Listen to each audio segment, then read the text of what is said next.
It is the year 2125, 4 years after four gods that humanity dubbed disasters descended upon the earth from four towers that suddenly appeared over the sky. In defiance and out of survival instinct, the strongest of humanity banded together, and they were known as the Apostles. They united together and launched the largest counterattack against the disasters that the world had ever seen.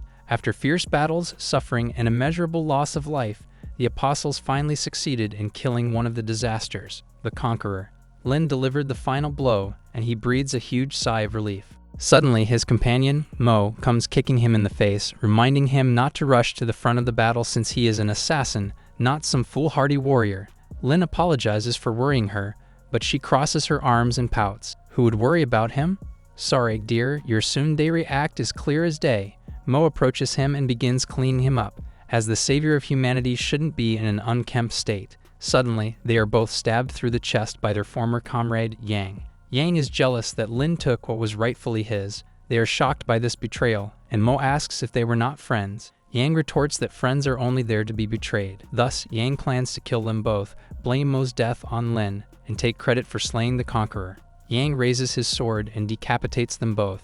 Lin suddenly wakes up with a jolt and finds himself inside class. A quick look at the board reveals he is in the year 2121, 4 years ago. His sudden outburst angers Fengbi, his single, unsociable, irritable, and petty professor.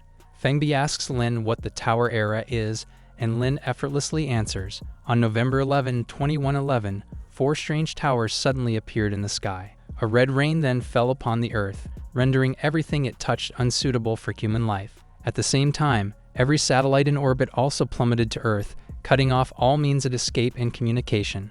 The remnants of humanity banded together and rebuilt society, thus renaming the period the Tower Era. Fengbi acknowledges that Lin answered his questions correctly, but he still forces him to stand in the back. After school, rowdy students flock to the exit gates to go home, but only Lin stands solemn, knowing that in 4 years, nearly all of humanity will be wiped off the planet. Four disasters appeared almost as if they were the final bosses in video games with cheats. These four disasters, Conqueror, Famine, Death, and War, can only be defeated by the Apostles. Apostles are summoned by the tower, so they can enter and venture inside its dungeons and claim the power and riches hidden within. By completing all sorts of missions, their vitality is far beyond that of a regular human, and they are humanity's last bastion. However, when the disasters showed their overwhelming power, traitors appeared in the ranks of the Apostles, who chose to abandon their duties and serve the disasters instead. Lin's attention is suddenly called by Yang, who hands off his homework to him. Lin clicks his tongue, knowing that Yang will betray him 4 years from now.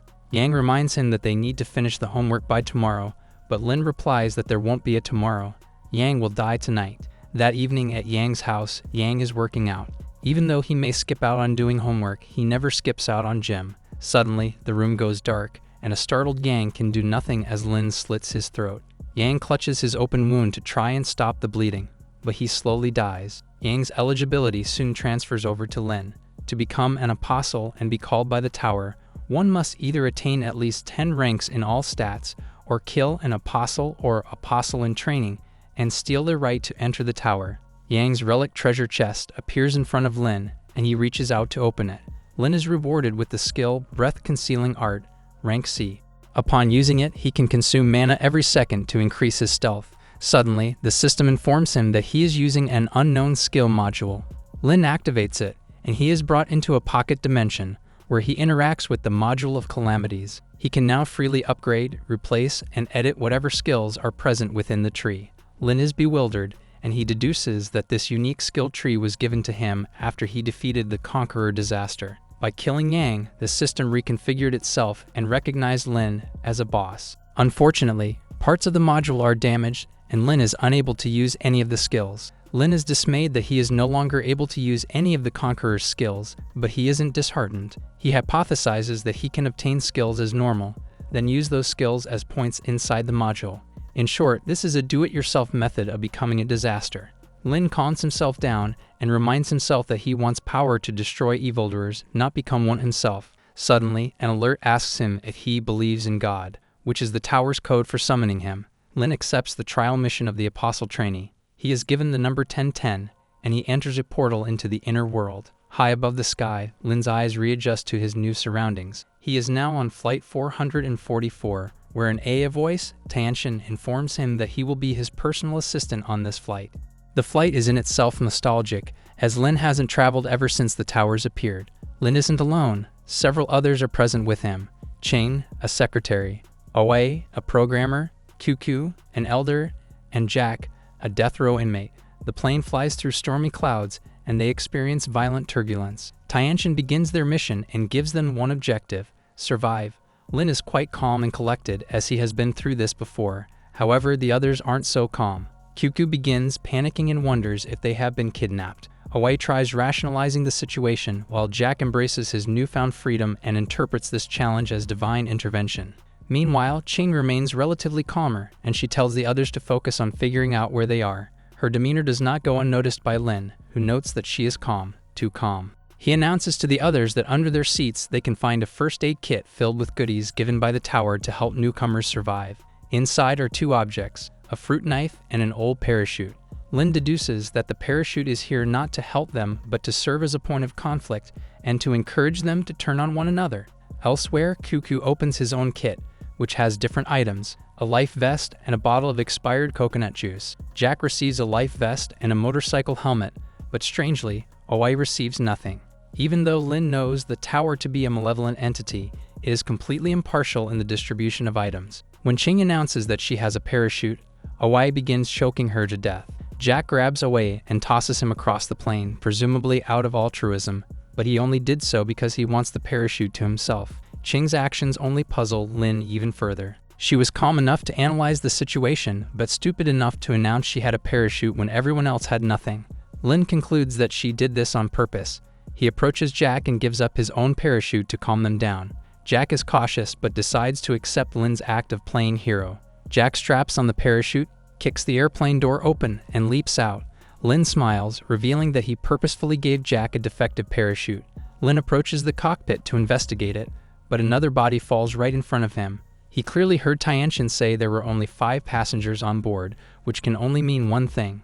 That's right, ladies and gentlemen, there's an imposter among us. Lin inspects the box underneath the dead man's seat and discovers another life vest and a completely ordinary hammer. Since the tower gave him the chest, it stands to reason that this dead man was definitely an apostle. Lin quickly realizes this is not a beginner-friendly mission at all. He begins trying to narrow down the culprit, and his suspicions fall primarily on 2 people: the suspiciously calm Ching and Oe, who had no starting kit. One of them is the killer. He notices Ching and QQ quarreling over the remaining parachute. When she bumps into him, she asks him to help her get her parachute back. Lin identifies Ching as the most suspicious person here, so he does the most logical thing. He slaps her like it's the 1950s. She has been sowing discord from the very start, and he now knows something else is up. He grabs the hammer from earlier and uses it to break into the cockpit. Inside, he sees the pilot dead and the controls in flames. In the corner of the room is a brand new parachute, which is guaranteed to work 100% of the time. On the other side of the room, Huku snatches the old parachute and prepares to jump out, but Lin warns him that his pack is defective, pointing out that Jack died wearing one. QQ prevents himself from jumping to his death, but unfortunately, Hawaii regains consciousness. Seeing QQ with the parachute, he tackles him, incorrectly believing that the parachute works. They both fall out of the plane and plummet to their deaths. Lin wears the only functioning parachute, and Ching embraces him from behind, asking to be rescued as well. Lin reveals that he knows she stole the starting kit from Aoi, and that her entire plan was known to him from the very beginning. He pins her down to the ground, and Ching praises him for his foresight. She remarks that she should have killed him first, but why stop now? She suddenly transforms into a monster to prevent him from escaping, and she wraps him in her appendages. That goes to show never to trust a pretty face. You're better than that. She threatens to eat him slowly, bit by bit, to savor his flavor. Lin identifies her as a revenant, an apostle who perished while within the inner world of the tower. Because they could not pass on in peace, their spirits became trapped, and they eventually became vengeful ghosts. They exist for one reason: to help the tower trap and kill apostles. Lin activates his presence concealment, and he seems to vanish before Ching's eyes. He emerges from the shadows, slashing her head off. Ching narrowly evades his attack, remarking that he isn't the only one who can use skills. Don't forget, she was once an apostle herself. She blasts him back with a bolt of energy, while boasting that her body tempering renders her immune to most physical attacks and small arms fire. Without something short of a tank, Ching is invulnerable. Lin decides to change tactics. He attacks her again, but this time with Shock Strike, a layered ability that is super effective against heavily armored foes. Ching is clearly caught off guard, as she did not expect a beginner to have 2 skills under his belt. Lin explains that he created this combat skill on his own. While he may have lost the passive skills and talents from his previous fights, his body still remembers how to use the various combat techniques that he honed over hundreds of battles. Ching snarls at him and calls this as nothing more than a cheap parlor trick. She fights back with greater intensity, and she goads him into attacking as much as he wants. Nothing can penetrate her skin. She just stands there menacingly while Lin hacks away. However, his dagger shatters, which disappoints Ching. She decides to finish him off, but Lin smiles. He has been attacking her incessantly with Shock Strike, and now her body is filled with tiny little cracks and chinks in her armor. He only needs to do one thing: point at her. Suddenly, Ching's body begins crumbling, as her body has become brittle from the inside out. Ching begins to die again, but not before cursing Lin, reminding him that he is nothing but a plaything for the real person in charge. Before long, he too will perish. Too long didn't read. Lin stomps on her foot. For killing a revenant, Lin receives 800 chaotic points, but he has no idea what those are. Tianchen reminds him that there are still 3 minutes before the plane crashes, and he quickly makes his way to the door and jumps out. He muses that though he has killed several revenants in the past, this is the first time he has received points. As the plane plunges into the ocean, the trial completes, gifting Lin with several rewards. Soon, Lin is returned to the real world. The next day, police are outside Yang's residence, where his body has been discovered. The officer, Jian, laments the loss of a promising young individual, whom he says was just as talented as Sinan, his squad captain. Sinan goes over the facts of the case, and Jiang suggests that whoever performed this assassination must be a professional. There was no struggle, just one clean cut across Yang's throat.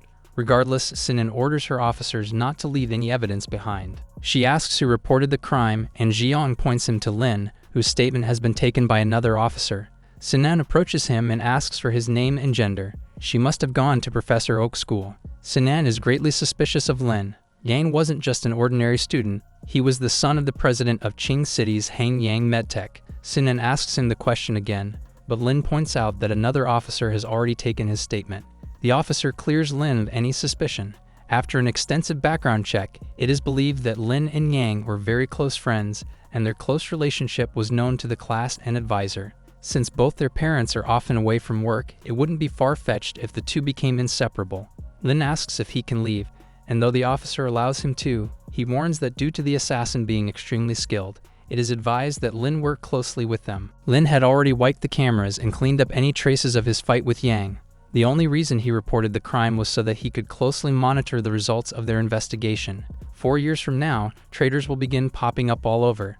He wants to clean them up before they can cause any real harm to people who are actually trying to fight back against the disasters. Later, at Lin's house, his digital assistant, Yi, greets him. Now that Yang is dead, Mo's life is secured, and Lin takes comfort in that fact. He has Yi prepare him a cup of coffee, while he begins going over his database to remind himself of recent events. After the 4 towers destroyed all satellite communications, the internet has also been destroyed.